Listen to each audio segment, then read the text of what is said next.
Oi, meu nome é Adriana Hiromoto, eu sou acupunturista. Nesse vídeo eu vou falar sobre a depressão na visão da medicina chinesa.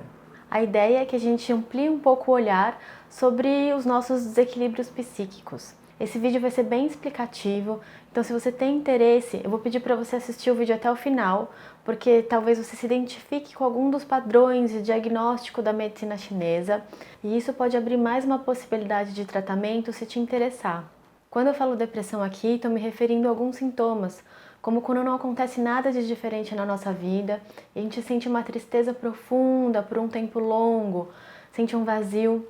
Quando por dias a gente não consegue levantar da cama, tem muita dificuldade de fazer nossas atividades diárias, não consegue levantar para ir trabalhar, para ir para a escola, se trocar, tomar banho todo dia, comer, se cuidar, se arrumar, vai perdendo o sentido. E pode acontecer também dela ter alteração no apetite e se socializar fica muito difícil, né? Às vezes não dá vontade de ir em festa, não dá vontade de encontrar a gente na rua, a gente foge das pessoas. Precisa de uma energia a mais ali para essa interação social acontecer. Mas acho que a principal característica é que o mundo perde o brilho e tudo fica muito desinteressante. Existe muito desânimo, prostração e a pessoa fica muito desanimada mesmo.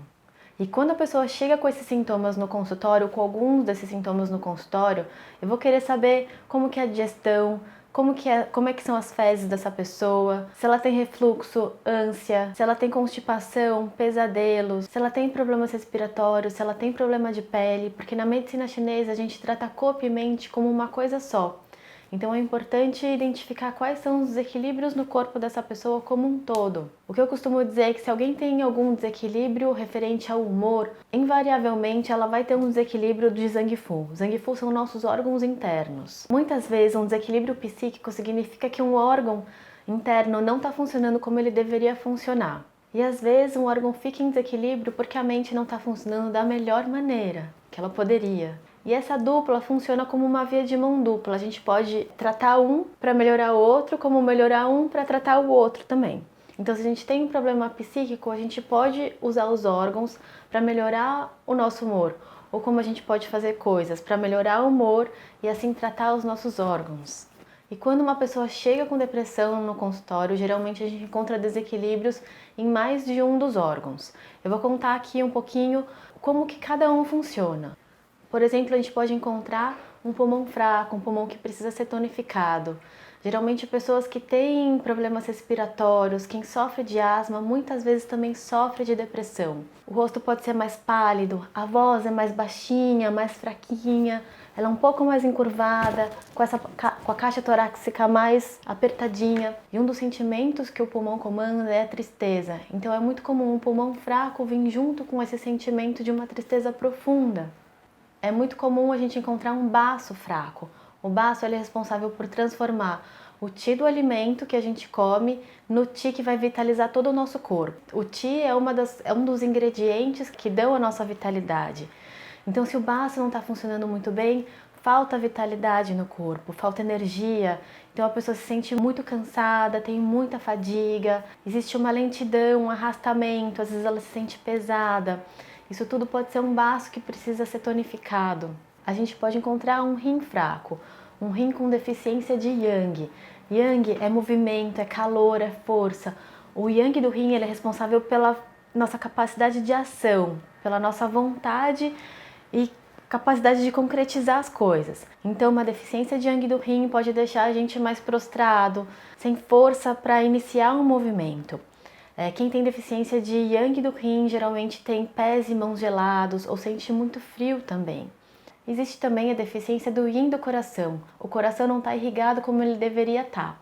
Então a pessoa pode ter pesadelo, sonhos muito vivos, insônia, não consegue dormir à noite, tem muitos pensamentos e muita ansiedade. A gente fala que o coração é a casa da nossa mente.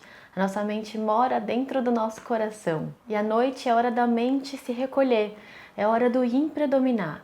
Então, se o coração não tem yin suficiente para receber essa mente, que é yang, que é atividade, movimento, ele não repousa o suficiente, ele vai querer expandir, vai querer continuar a trabalhar. E aí que esses sintomas de deficiência de yin se manifestam. O pericárdio pode estar levemente inflamado, pode ter muito yang nessa parte do corpo. E o que acontece quando existe esse padrão é que fases de prostração, desânimo, se alternam com fases de muita agressividade, onde existe um impulso muito grande de fazer coisas sem muito controle. Então é aí que pode acontecer, sei lá, às vezes de uma pessoa destruir um quarto de uma casa, fazer mal para si mesmo, fazer mal para os outros, num impulso muito difícil de ser controlado. É muito fácil uma pessoa que está nesse padrão colocar a vida dela em risco e às vezes a do outro também. E um dos principais órgãos responsáveis pelo que a gente chama de depressão é o fígado, é a estagnação do Qi do fígado. O fígado ele comanda o livre fluxo de Qi no corpo, o livre fluxo das emoções. As emoções têm a sua função, elas vêm, a gente processa e age a partir delas. Mas às vezes se esse Qi estagnado, as emoções também estagnam e a pessoa se sente muito frustrada, empacada. E a vida vai perdendo o gosto colorido que ela tem. Resumindo tudo, a saúde dos nossos órgãos internos influencia diretamente nossa ação no mundo, nosso comportamento, nossos sentimentos e nossas emoções. Eu gosto sempre de falar que quem pensa nossos pensamentos muitas vezes são nossos órgãos internos. Órgãos saudáveis produzem pensamentos e comportamentos saudáveis. Órgãos disfuncionais produzem pensamentos e emoções disfuncionais. E o que eu chamo de disfuncional são ações e pensamentos que não cuidam da vida. A saúde da minha visão está muito ligada com como eu consigo cuidar da minha vida, da vida do outro e da vida de todo mundo. A disfunção é quando a gente não usa toda a nossa potência a favor da vida. Com muita potência, a gente consegue cuidar da vida de muita gente, inclusive da nossa. Com um pouco menos de potência, a gente consegue cuidar da nossa vida e não cuida da vida dos outros, ou cuida da vida dos outros e não cuida da nossa vida. Com menos potência ainda, a gente pode ferir a vida do outro, pode ferir a nossa própria vida, ou simplesmente deixar de nutrir o que mantém a gente vivo. Tem uma figura, uma analogia que eu gosto muito, que fala da relação dos nossos órgãos internos com a potência do nosso corpo. Eu fiz um vídeo sobre isso, eu vou deixar o link aqui na descrição, então se vocês têm interesse depois deem uma olhada. Mas o que eu queria mesmo com esse vídeo é abrir as possibilidades de olhar para a depressão e que a medicina chinesa possa ser sim um apoio para quem está passando por isso. É claro que com o acompanhamento médico, com o acompanhamento psicológico, a acupuntura pode ser muito efetiva. Em poucas sessões, às vezes uma pessoa melhora muito o humor, melhora o comportamento, consegue fazer coisas que ela não conseguia fazer antes. Às vezes é rápido, às vezes a melhora é lenta e gradual. Existem recaídas, mas o que eu vejo que acontece é que mesmo se a pessoa tem a piora dos sintomas em algum momento, ela volta para o eixo com muito mais facilidade se ela está em tratamento. Então, se você está passando por isso, considere a possibilidade de procurar um especialista, de procurar um acupunturista, um herbalista, um médico de medicina chinesa. Se você tem amigos que possam se interessar pelo tema ou que estejam passando por isso, manda o vídeo, envia o link ou marca ele aqui nos comentários. Um último aviso antes de terminar o vídeo, uma coisa importante de ser dita, é que eu não quero que as pessoas pensem que com simplesmente acupuntura e ervas a gente cura a depressão. Existe uma coisa imprescindível que nossos órgãos internos adoram, necessitam, precisam muito, principalmente quando eles estão desequilibrados, que é a escuta e acolhimento. Uma outra coisa que é muito importante também é pensar a depressão não como um problema individual, mas como um desequilíbrio sistêmico. Como existem microsistemas dentro do nosso corpo, a gente é um microsistema dentro do macrosistema, que também é importante ser pensado e olhado com carinho e atenção.